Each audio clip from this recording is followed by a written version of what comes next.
যে কোনো আইসিসি ইভেন্টের আগেই দলগুলো প্রস্তুতি ম্যাচের সুযোগ পায়, এতে কন্ডিশনের সঙ্গে মানিয়ে নিতে সুবিধা হয়। আসন্ন টি-20 বিশ্বকাপের আগেও কমপক্ষে একটি করে হলেও প্রস্তুতি ম্যাচ খেলবে দলগুলো। তবে ব্যতিক্রম কেবল নিউজিল্যান্ডের ক্ষেত্রে। ওয়েস্ট ইন্ডিজ ও যুক্তরাষ্ট্রের মাটিতে অনুষ্ঠিত হতে যাওয়া এই বিশ্বকাপের আগে একটি প্রস্তুতি ম্যাচও খেলবে না নিউজিল্যান্ড। এই নিয়ে অবশ্য আক্ষেপ নেই নিউজিল্যান্ডের হেড কোচ গ্যারি স্টেডের। দলের ক্রিকেটারদের ফ্র্যাঞ্চাইজি লিগ খেলার অভিজ্ঞতায় ভরসা করছেন তিনি। এই মুহূর্তে আইপিএল খেলছে 9 জন Kiwi cricketer. Trent Boult, Darren Mitchell, Rachin Ravindra নিয়মিত ম্যাচ খেলছেন।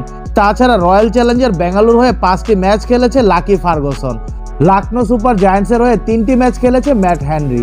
মিচেল স্যান্টনার চেন্নাইয়ের হয়ে 2টি এবং কেন উইলিয়ামস গুজরাট টাইটান্সের হয়ে 2টি ম্যাচ খেলেছে।